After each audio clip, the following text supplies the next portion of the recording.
Hello and welcome to, well, almost my echoey bathroom. We're gonna go in there in just a second. I'm willing to do just about anything to get more people interested in sustainable living. And when I say sustainable living, there's no such thing as one way to do it. As a matter of fact, it probably looks different for every single person ever. And this video series is meant to fight against the idea that zero waste living or sustainable living has to look one way, or more importantly, that what zero waste is an aesthetic. Because over time, definitely Pinterest, Instagram, hell, even when you Google zero waste, what comes up under images is just products. And that's certainly not how I see sustainable and or zero waste living, and I don't want other people to see it that way either because it's kind of elitist and a little bit low-key, classist, racist, all those buzzwords. So let's start in my echoey bathroom where nothing we do in there is pretty because we all know what happens in a bathroom, but I want to show you some ways mine isn't cute.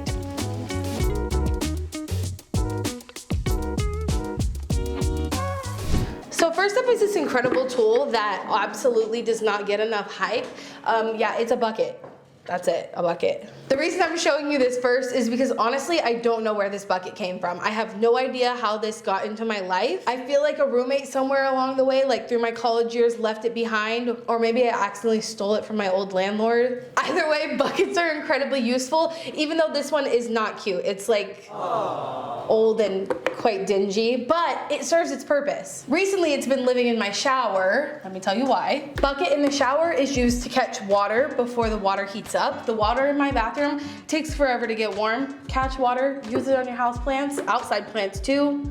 Also can give it to the chickens, whatever you want to use this water for. Bucket also lives in the shower because I put my period underwear in here when I'm on my cycle. Luckily that ended yesterday, so bucket is clean. Buckets are also useful for washing small amounts of clothing without having to run your washer. Buckets can also be used to catch rainwater, literally outside in your garden. Put a bucket out there, free water. I mean, the amount of uses for an ugly, old, dingy, boring, who knows where it came from bucket is endless in the world of sustainability, so highly recommend like repurposing something you already have for sure, or checking a thrift store, or stealing it from your landlord, because fuck landlords. Anyway, this is one thing in my shower that's not cute. Let me show you another one. Okay, in the context of this being a sustainable zero waste bathroom, try not to gasp when I show you this. Are you ready? Dun dun dun! You need to leave! I don't know what's getting into me today. I'm trying to be entertaining. Anyway, I have a plastic bottle of shampoo and it's kind of massive. This thing is freaking huge. Now, I've talked on this channel before about so many different options of sustainably packaged shampoo, right? We've talked about shampoo bars. We've talked about shampoos packaged in recycled plastic. We talked about the one that I use packaged in a reusable, refillable system. So why is this in my zero waste shower? I'll tell you. It's actually quite eco-friendly. So a friend of mine went to some salon, got her hair washed with this, or maybe just conditioned with the same thing, loved it, wanted to go buy it, bought this giant bottle of it because she thought she was going to love it, because she did when she was at the salon. After a few days of using it, she found out and realized she has a tea tree allergy. So it broke her out like crazy. All over her shoulders, red, beet red. Whelps? What do you call those? Hives? I don't know. It wasn't cute. Anyway, instead of throwing it out, because I'm the friend that everybody gives the things they don't want to throw away to, this is in my shower. This happens to me a lot. If you watch my video where I decluttered, I'm gonna link it up here. I keep hitting my eucalyptus. But up here where my eucalyptus is, I'm gonna link a video about the declutter that I did, and so many things under my sink I get sent, but also my friends and my family, when they don't want something and now they feel a little bit guilty about throwing it away because I'm in their lives and always talking about how being wasteful is bad, they're like, oh, I'll give that to Shelby. My intention is always to rehome these things, especially with my no buy page. If you're not on your local Buy Nothing group, definitely check it out. It's the Buy Nothing Project. Google it, put in where you live, join the Facebook group like yesterday. Now, I'm not interested in switching to using this instead of my current system because I absolutely love plain. They are sustainable, refillable, B Corp, 1% for the planet, carbon neutral, all the good things. And this I'm not even positive is cruelty-free, to be honest with you. But regardless, the whole point of this spiel is that even if something is packaged in plastic, if it otherwise would have gone to waste, using it up before you buy something else is a sustainable option. I put this in there for the example of people who first come to the sustainability living movement, zero waste movement, and you want to do something. That's kind of the whole thing around sustainable living, is it feels like it gives us something that we can actually do and see and change. And so when people find out, they're like, oh, I'm gonna throw out my plastic stuff and get new, shiny, perfect zero waste stuff. That's not the most sustainable option. The most sustainable option is always going to be use what you have, or in this case, use what would otherwise go to waste. Same thought process, and why you're gonna see, if you happen to see my shower at any other point over God only knows how long it's gonna take me to work through this shampoo, that's why it's in here. And I thought that was an important message to share. As much as I want to fight against the idea of zero waste just being beautiful and aesthetic, I also love me a good aesthetically pleasing moment. Clearly. I don't think it's bad to like when things look nice. I think it's bad to do things just in the sake of things looking nice, if that makes any sense. I'll never forget the first time my friend Manuela walked into my house, saw this and goes, wow, that's so Instagram. And it definitely is, but I put that up there mostly because I don't have enough room in my pantry for all of my stuff. It's a relatively small pantry, at least for people in the US. And as aesthetic as this is, let me show you something that's not. We live in a world where refill and reuse and circular is not the norm, and this is how many sauces and things I have in glass jars. This is definitely not the cutest thing, and especially in the zero waste world, like in 2017, I probably would have gotten canceled for buying these things. But honestly, after years and years of trying not to buy things in packaging like these things that you see behind me, I started to realize I was giving up foods that I liked and that I kind of needed in my life, and that I was no longer buying like condiments because they came in a bottle. I think the zero waste movement has moved far away from that sort of mentality, but I just want to show you this in contrast with my bulk jars to show you that zero waste doesn't always look like that. Reusing these jars is also zero waste, because waste isn't waste until we waste it.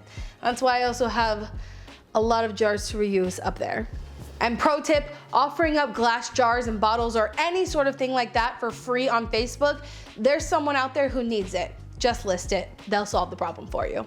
Now, I'm not including these because I think they're not cute. I'm including them more so because if you look at this me as an environmentalist, you see this in my kitchen, you might not think those two things align, or those two aesthetics don't align. And if you've never heard me talk about Care of before, I'm gonna tell you about these little packets that are compostable. As someone who tries to make the most environmentally friendly choices that she can, I think this is one of the best ways you can get vitamins because they're compostable, but more importantly because you can take their quick 5-minute survey, talk about the concerns that you have, and then they'll personalize the vitamins that you're gonna get according to your concerns. Two things that have been in my little vitamin pack from Cara for so long are probiotics, because gorgeous, gorgeous girls have stomach problems. So that's what comes in my cute little package that has my name on it. I've used and trusted Cara for over 2 years now because they use good for you clean ingredients that are backed by science. We love science as a scientist.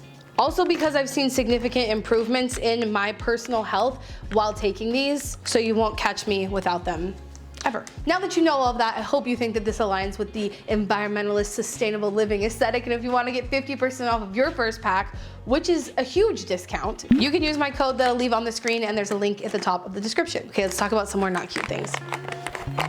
Actually, one more thing I'd like to add before we move out of the kitchen. Even though my jar shelf over here is pretty cute, admittedly, none of my jars match. Like, I know that the zero waste aesthetic for a long time was like a bunch of matching jars with printed labels on them. Well, I personally still think this is very cute and honestly better because I know the resource use behind it, you know what I mean? Some would say this is not as aesthetically pleasing as what like the pinnacle of the zero waste movement was with all those matching jars. I got all of my jars secondhand. I get asked about that a lot. Check your thrift stores consistently. Okay, and actually, there's one thing upstairs I forgot that I wanted to show you. Honestly, I talked about this recently in low-key too much detail, but it's my toothbrush. I recently switched from using a bamboo toothbrush to using an electric toothbrush per my dental hygienist recommendation. And the reason I wanted to tell you about this is because this doesn't fit the zero waste aesthetic, right? Like it's plastic, it's just your average everyday electric toothbrush. If you want the full lowdown on why I think this is actually the most sustainable option, even if you have to buy it new, I'll link that video up there so you can go watch it. Short version of that is my partner, my wife, Madison, if you guys know who that is, she already owned this toothbrush. She wasn't using it consistently, it was under her sink, but when my hygienist told me I needed to get an electric toothbrush, I was like, well, you already have one, can I just use that one? Conveniently enough, when I decided I wanted to start using an electric toothbrush, she decided I want to use my electric toothbrush too. Hence the two heads. So also while this is in my bathroom and it doesn't fit the zero waste aesthetic because it's not those fake bamboo electric toothbrushes, again, go watch the video. It may not fit the aesthetic, but even grosser, not cute, maybe weird. We both use this one, just so we didn't have to buy another one. Because like I'm always saying, buying as few things as we can do is going to have the lightest environmental impact. So I'm just using her toothbrush that she's also using, and we just have two separate heads. I do have bamboo replacement heads when these wear out, but honestly, these things are holding up really well. And overall, a very important message, use up what you have before you get anything new. Can't believe I forgot to talk about that before I left the bathroom. We can leave the bathroom now. I think one of the most noteworthy ways that living sustainably is not aesthetic would be that we're never really in style because we don't follow trends. As someone who has not bought fast fashion in over 10 years, and I'm incredibly proud of that, there's no way to really keep up with the trends and be stylish if you're not over consuming clothing. And as someone who has tried to remove herself from that mindset, I just learned a couple weeks ago that on average, people who live in the US buy one new article of clothing every single week, 70 new pieces on average per year. And that is a massive amount more than we used to consume just a couple decades ago. So naturally, if you're trying to live sustainably, you're probably going to be doing a lot of outfit repeating, not buying a lot of new outfits. If you are buying new things, it's likely going to be secondhand and therefore not always on trend with whatever the latest and greatest, coolest thing is. Which honestly, in my opinion, would make you more stylish because you're not just following trends, but you actually have a style. Hot take. Anyway, point being that if we're going by cultural norms, never following the trends and never being on trend would not be considered aesthetically pleasing, and therefore just another way that living sustainably would not be the most aesthetic thing to do. I thrifted this shirt and I've had this skirt for a while and it's made from recycled materials. I do still think you can absolutely be stylish even if you're living sustainably because there's always secondhand fashion, there's always different ways to style your stuff, but I'm speaking in generalized terms here, obviously, that if you're not following the status quo and following trends, it's not the most aesthetic thing. At least it won't be for Instagram and Pinterest. All right, we're gonna move from my office into my living room where I have to tell you something I'm a little bit embarrassed to admit.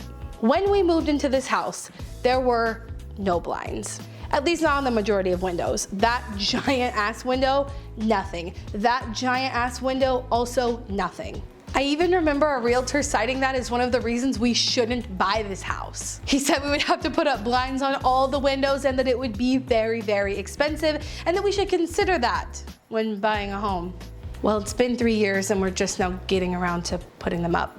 Now, of course, cost factors into this and the reason why we don't have blinds. Down here, upstairs we do, but down here we don't. Cost definitely factored into that, but more so, my plants need the light, and I always thought putting up blinds would make that impossible for the plants to get the light that they need. If you don't know why this is a problem, that would be because I live in Texas, and it is very, very hot, especially in the summer. Now, we're enrolled in several different energy efficiency programs through our thermostat, where it optimizes when to cool our home and when not to cool our home and to turn up the temperature to conserve energy. It does all that for us. But even with all of that, the insulation and the protection of heat coming into the home with blinds is incredibly important. And we should have done this sooner, but we didn't because of aesthetics. We do have an appointment in a couple weeks to get blinds installed, which I'm honestly so excited for, right in time for the peak of summer, if you will. The reason we had this realization though is because it's something that really, it's not cute, okay? Look over here, can you see? Let's see. Yeah, that's a sheet. That's a sheet hanging on my window.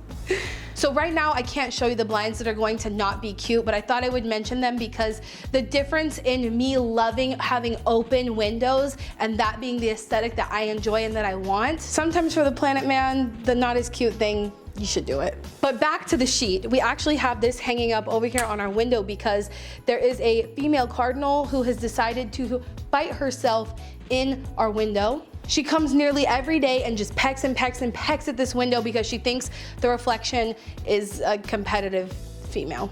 So we obviously put the sheet up as a protective measure for her, which obviously just having a random sheet covering your window is not cute. And when the guys came to measure our windows to put the blinds in, I remember realizing how bad it looked and explaining to them why we just had a random sheet hanging on our window. It's a little questionable looking, if you know what I'm saying.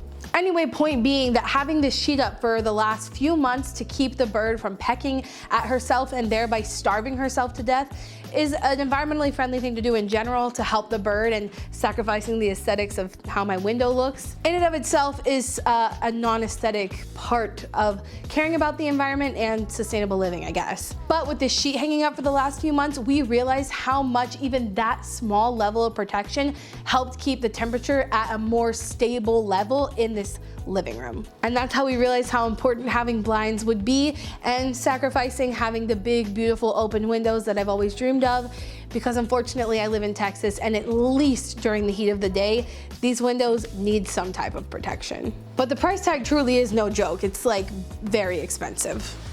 Well, I hope this video helped you learn something new, and if you want to continue to see more ways I live sustainably that aren't necessarily cute, I'm going to leave my other videos in this series right here and you can go check them out. Thanks so much for being here today. Don't forget to check out our sponsor, Care of, and remember, until next time, you cannot do all the good that the world needs, but the world needs all the good that you can do.